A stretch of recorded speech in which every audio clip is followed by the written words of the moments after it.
Hi guys, so back again for another video. Welcome back to the channel. So today we are going to start off this video, or the most part of this video is going to be discussing deloads. So this has come as a response to quite a lot of people asking about deloads and about more topics. So obviously you guys really liked the last video on refeeds, so I brought back the whiteboard of peace, and today we're going to run through deloads. So let's get stuck into things.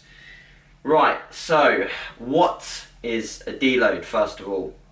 So to put it plain and simply, a deload is 1 week of reduced volume and intensity. So we will come to a deload at a point where we either plan it or we auto-regulate it.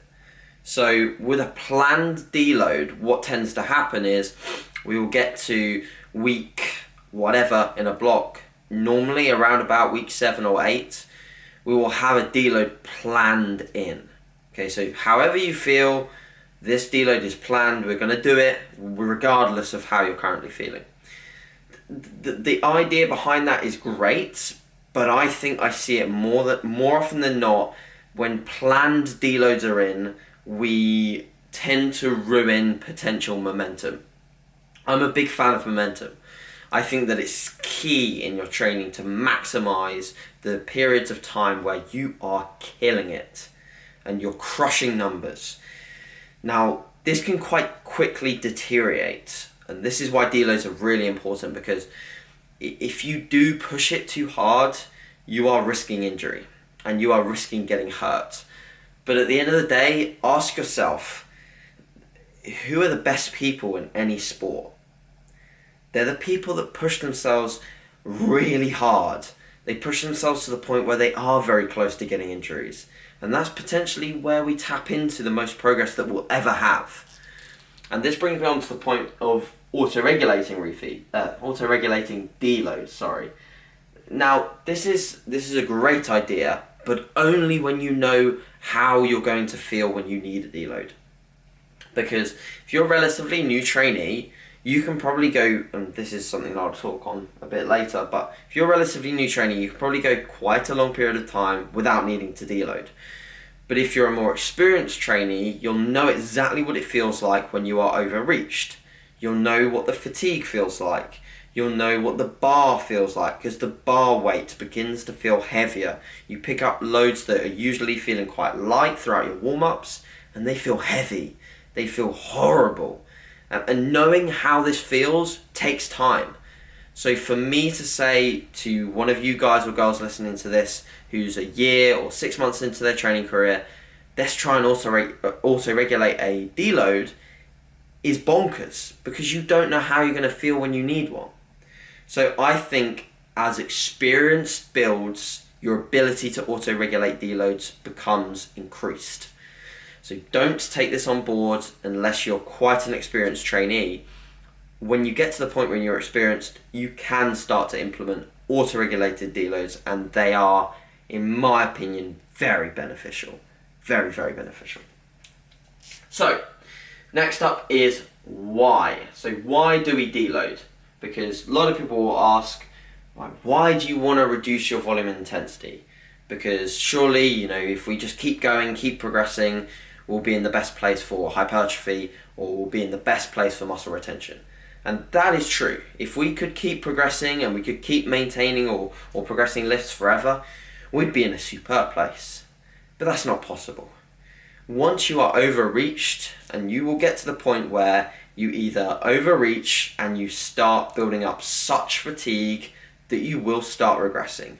Your lifts will go backwards, or even worse, you'll get hurt.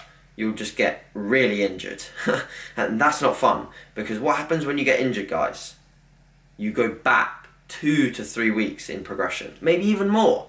Let's say you tear an adductor or you tear a quad. You're going back significantly. And that's going to take time to recover, okay? So I really think that one of the main reasons behind deloading is going to be this in red, which I ran out of ink. So injury prevention. It's really key. To prevent injuries, we really need to implement deloads. It's also important, very much so, for long-term progress, also dissipating fatigue. So as you overreach or become, you train with higher intensities, higher training volume as we try to force an adaptation, you will build up a load of fatigue. That needs to be dissipated for you to continue to progress. So we are reducing fatigue, we're reducing the chances of getting hurt, we're looking at long-term progress in terms of making further progressive overload gains. We're also looking at joints and connective tissue. So you've got to remember that tendons, ligaments and joints, they're not as adaptive as muscle tissue. So whilst we can progressively overload and build the hypertrophy enabling us to lift the heavier loads, our tendons, our ligaments and our joints won't quite catch up. And you'll have this, I've had this, they won't catch up and ping goes a bit of connective tissue or a tendon, and that's really irritating because again, that's an injury and that sets you backwards. And all we want to do is go forward as efficiently as we can. So this is why we're deloading. At the same time, I do believe there's some sort of super compensation effect. When we overreach and we force an adaptation, we force new training volumes and new intensities, we need to take away the fatigue so we can super compensate and then be able to recover from those pushed, overreaching training volumes and intensities better than we'd ever recovered before. Because we forced an adaptation, we've dissipated fatigue, and now we can get stuck into the good stuff again. It's really, really hard for some people to understand. That's why I almost like taking away the D, and replacing it with an R. Because I like to think of a deload as a reload. We're enabling ourselves to make further progress. And that's exciting. A deload with a D sounds fucking boring because we're just deloading. Like, that sounds rubbish, doesn't it? So let's call it a reload. Cool. So also another reason why is to do with glycogen replenishment and cell swelling coming down. So as we train and we do higher volumes, higher intensities, we're going to get a lot of cell swelling. And that can actually promote higher cortisol levels, and that can actually promote water retention. And that can be seen on the scale and your physique. So if you're a competitive bodybuilder in a peak week, or you want to get ready for your photo shoot, I'd actually highly recommend performing some style of deload workouts in your final week to reduce cell swelling, and you'll probably find that you have a fuller, harder look to your physique. Water retention will be slightly reduced to an extent. Alongside that, glycogen replenishment or glycogen uptake will be increased. You will have that fuller, harder look. That's something that I've anecdotally found. I've also found that some people with the reduced volumes and intensity, just cortisol drops on its own, and we see some lower weigh-ins towards the end of a deload week. So that's something exciting to note as well. So that's why. Now, who? So who needs to deload? As I talked about before, the more experienced you get, the more advanced you get as an athlete, the more requirement for a deload. This doesn't mean that the frequency of deload necessarily increases, but what it does mean is that you need to be more aware of when you need one, because as you get more advanced, you need more volume potentially and more intensity to achieve the same stimulus. Okay, so the same adaptation. So it's very important that as a more advanced athlete, you do take the time to figure out when you need a deload, and obviously how you normally respond to them is very important as well. As a more newbie trainee, so if you're watching this and you're 6 months to a year into your training career, you can make the best linear progression you've ever had in the gym, ever. And this is only going to come at this starting stage. So you can afford to just keep going. Like I talked about at the start of the video, this is momentum, guys. So if you can keep momentum going, don't tarnish that with a deload until you need it. So I don't recommend saying, this is not me saying push until you start regressing.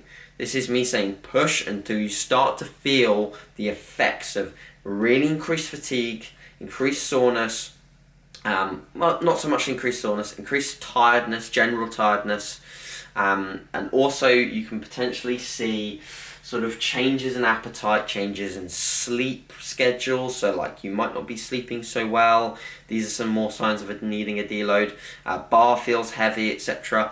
So these are sort of some like tidbits for newer trainees that don't really know how it feels to need a deload to take home from this video. So try and take those points away, and if you have any more questions about how you should feel when you need one, just ask. So another thing is, motivation. So if your motivation has dropped and you're like getting out of your chair from eating your pre-workout meal, absolutely banishing your black coffee down the esophagus, and you still don't feel like going to the gym, you potentially need to either revisit your motivation patterns, so what are you doing to get motivated, or you need a deload, because motivation can be strictly hampered by increased levels of fatigue, and especially your CNS. Okay. So moving on to when. So I kind of discussed this already. We tend to see deloads come every 6 to 12 weeks.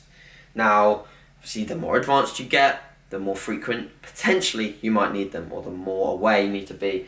But for newer trainees, I say that you can push training blocks up to about 12 weeks and still make really good progression. I've seen this with my clients and myself.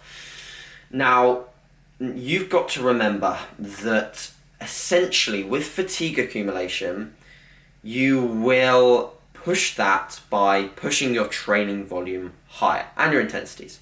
So think of your training as like digging a ditch. So if you dig a hole, you will dig the hole with volume and intensity. So you keep digging.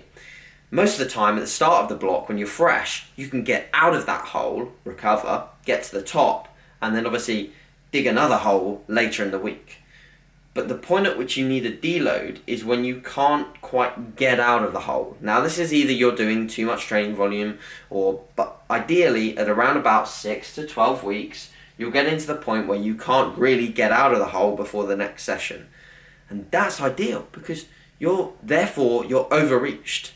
Now, what you've got to bear in mind as well is when you want to be overreached with your same variables.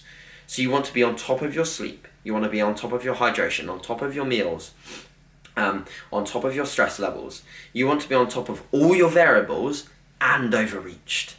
That's awesome, because you're forcing some crazy adaptations there. And if you're just fatigued because you've missed a meal, just fatigued because you've piss poor on your hydration and piss poor on your sleep, you probably don't need a deload. You just need to stop being stupid and manage your variables properly. So that was a bit ranty, but too many people deload because they're not managing their variables correctly and they're not recovering as well or as effectively as they could do. Okay, so bear that in mind.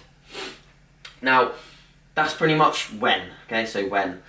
And it's obviously just a week long. I never do deloads for much longer than a week. I'd never do them longer than a week. So, how? A lot of people have different opinions on this. So, there's different stances. Some people will like having days off, like having legitimate days off from the gym where you literally do not train and you sit on your ass and you recover. But the literature will suggest that lighter load, reduced intensity and reduced volume weeks will be more beneficial from a dissipating fatigue, keeping movement patterns in, keeping you moving, keeping you mobile, keeping blood flow. I would veer on the side of definitely doing that. I don't see why you should want to take complete time off the gym. Now, rationale behind or reasoning for taking time off the gym is if you are at the end of a block, you're overreached, and then you've got a holiday. Cool, enjoy the holiday, enjoy the culture, enjoy the food, take time off the gym. Do not train. Unless you really want to go on holiday and train and it's easy for you to get to a gym. I went personally on 2 city breaks last year. Both of those city breaks, very difficult to find gyms, very difficult to train. I wanted to enjoy the culture, get some steps in, etc. I didn't want to think about having to train at a certain period and taking an hour out of my day to do a deload session. All I wanted was to enjoy the holiday and enjoy time. So and by that point I was very overreached. My motivation was very low for the gym. So I needed to rekindle the fire. They say if you have a girlfriend that you really love, or you have a family member that you love, and you spend lots of time away from them, do you miss them? Yeah, of course you do. So if you have lots of time away from the gym, or a few weeks or a week away from the gym, you'll miss it and you'll be dying to get back, and you'll really want to get in and crush sessions. So I think that sometimes lifestyle restraints can actually leave you to want to take full time off the gym. But for the most part, we should look to simply do this. So we should look to drop a set off each and every single exercise in your sessions. So say you were doing 4 sets on a bench press, we'd now do 3. Say you were doing 10 sets, Jesus Christ no. Say you were doing 6 sets on a squat, we'd now do 5. And sometimes we can see greater reductions. So if you are really pushing volume, we may well see more than 1 set be reduced. Now, with regards, that's obviously training volume. That's how we cover the reduction in volume. Now, let's cover how we drop intensity. So I measure intensity in RPE, so rate of perceived exertion. And if you want a graph on this, ask me. I'll give you a link to a graph or an infographic. Now, I reduce intensity by going from normally achieving 9 or 10s to achieving 7s or 8s. So that, for people who do not know what rate of perceived exertion is basically how hard it was out of 10. 7s and 8s is basically 2 to 3 reps in the tank, as opposed to 9 or 10s, which is 1 to nothing left in the tank. So I think that that's the best way to be gauging intensity. Now, something that I have seen with my clients is that they get very cocky and very egotistical with dropping intensity. So they're like, oh yeah, that was an RPE 7. I'm like, okay, send me across a video. No, that was not. That was an RPE 9 or 10, because you can't be bothered to reduce the weight. You guys need to reduce load, because say you're doing squat 8 to 10 and you're squatting with an 8 to 10 rep range.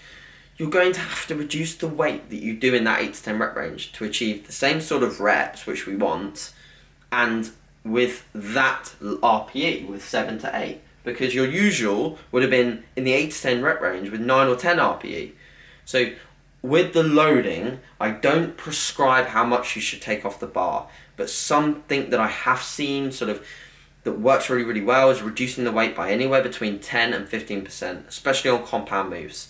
Your accessories, you can probably get away with keeping the weight the same and not have any issues and hit sort of not close to failure. That's what I say with the accessories. I say, don't hit failure. Just keep a rep in the tank on the accessories. The thing is with the compounds, those are the things that are really going to tax your CNS. And those are the things that are also going to increase fatigue. They're massively fatiguing. So we do need to reduce the RPE on those compounds, which we do. We hit 7 to 8s. If you don't do this, you will not dissipate fatigue. You will not allow yourself to supercompensate. And your next training block will be hampered, because you won't be able to get to week 5 without being fully fucked. And we don't want to be fully fucked. We want to be okay. We want to progress. So this is a very important topic. RPE, 7 to 8s. One thing that I would like to note in how as well is that you can start to try new stances or try new form. Because this week, with working with lighter loads, sometimes what I'll do is, for example, a bench press, I might try a slightly wider grip. Or for a squat, I might bring in my stance slightly, a bit narrower. And I might think, okay, well, right, this feels really, really good. I wonder how it feels with my heavier loads. And I'll take it into next week. And by God, I might find something that's really, really good. I might really enjoy a new stance or a new grip. And that's something that you can't really try when you're pushing numbers up, because you're inclined to stick with the same form. Because if you change it and you get under that heavy load, you don't know what it's going to feel like. But you know that when you're working with lighter loads, you can relax a little bit more and think, okay, I'm going to just try and see how this feels. And that's something really cool about Deloads. You can just try things. So that keeps you mentally fresh as well, because most people, like I said, don't like Deloads. So if you try these things, you can make deloads exciting, or reloads. take away the D. Cool. Now, something that I have seen, because I watched, before making this, I watched other deload videos, so I was like, what can I do better? So not many people note what to do after and what to do with your food intake. So I'm going to note both of them because I want to be better. So after, do we return to just normal training? Yes, we do. Obviously, with a new block, you may well have some rotations in your movements or your exercise selection. That tends to be what happens in a new block. With my clients, I'll have them fill out a questionnaire at the end of their block. We'll create a new block and some of the movements may change. So with that, we are returning to normal training, but we have some new stimuluses. Now, new stimuluses are great because we can progress pretty freshly with them, not only because they're new stimuluses, but we also have reduced fatigue if you've deloaded properly, like we just said. So yes, we are returning to normal training. It may well be a new block, there may well be new moves, but for the most part, we are trying to just continue to progress. The goal of your next block is to progressively overload as much as we can. So yes, we are returning to normal training. We shouldn't feel like, oh my god, I've just deloaded, I'm going to feel really crap, and these numbers aren't going to be progressed. If you deload in week 7, let's say you deload week 7, week 8 or week 1 of a new block should be trying to beat week 6 pre-deload numbers if there's some exercises that are the same.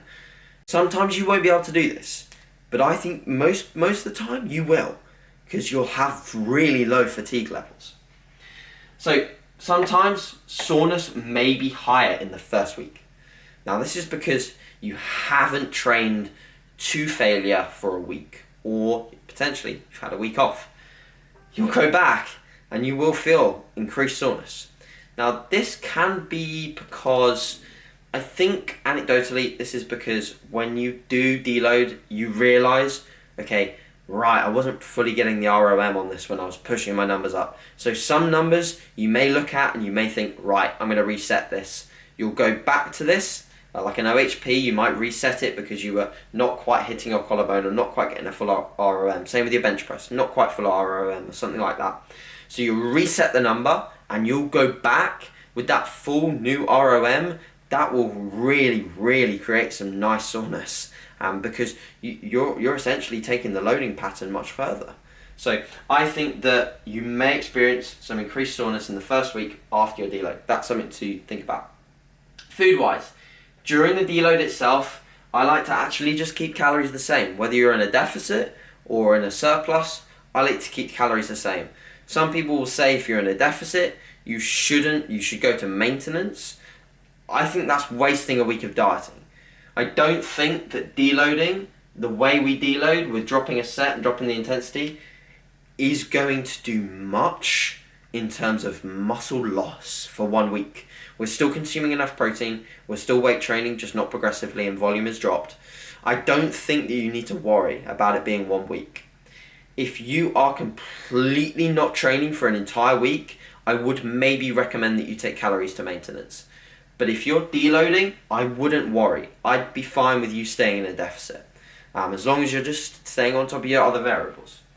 The other thing that I would like to note is that activity levels or overall expenditure will be down because you are working with lighter weights, you're doing less overall volume, but, this is a big but, you don't realise, I think more people think that weight training burns a huge amount of calories. It really doesn't. You know, look at an hour to a 2 hour long weight training session, you might burn 200 to 400 calories max. That's not that much. So if you deload, you're still getting in the gym, you're probably burning maybe 100 to 200 calories less. That's not huge. So think about it. If you're burning less calories, taking in the same calories, I think you'll be fine, whether you're in a deficit or a surplus. If your weight does silly things, obviously just like combat that. So either add in food or take away food. I wouldn't do anything crazy though. I'd remember that deload is just a week to rest and recover. I wouldn't drop your food massively. I wouldn't increase your activity massively. So don't supplement this drop in calories from weight training with cardio. Don't do anything stupid like that. Just do your normal stuff. Deload, take away fatigue, and potentially get in a few more steps, maybe, but I wouldn't personally. And yeah, just keep calories the same. There's no need to worry about it. I really don't think there is. If anyone has differing views as to what to do with calories on a deload, please feel free to fire away as to what you think. But I think what I use and what I will continue to use unless proved wrong is I will keep calories the same and I won't worry about things. It tends to be, like I said, cortisol will drop, stress will drop, water retention will drop, and we may see some scale weight loss. And that's pretty cool because we've actually done less and we've achieved more. So guys, I think we will leave it there. I think we're about 25 minutes deep. So this will probably be the entirety of this video. I'll just leave it as a deload chat because otherwise it's going to be like a 40-minute vlog and that's too long. No one's got time for that. So any questions on reloads or deloads, let me know. I'll happily answer any of them. I hope you enjoyed this video. I hope it all makes sense. I hope it's informative enough for you guys and got everything out of it that you needed. Any questions, please ask in the comment section below. I'd also like to put out a humongous thank you for the fact that we are at 1,000 subscribers. So I think we're at 1,024 or something now, which is absolutely incredible. The growth of this channel since just putting out these vlogs more consistently. Obviously it was growing whilst I was doing the podcast, but since I've been doing these vlogs, it's been incredible. The feedback's been awesome. The likes on the videos are awesome. So, if you are watching this and you did like it and, you want this to be reaching more people, please give it a like and get a comment on here because it does really help. It boosts how the video is going to be seen by other people. So please, please, please do that. And I would obviously like to thank Josh Bridgman as well for putting out the video with us too, because I had a lot of his subscribers come over. So if you've come over from Josh, I love you, and I hope that you like my content, and I hope that you stick around and obviously follow the prep series. So look forward to another sort of vlog episode later in the week, guys. As I said about a million times, any questions, let me know on anything, not just deloads, on anything. Ask away, and we will speak soon. Cheers for watching, guys.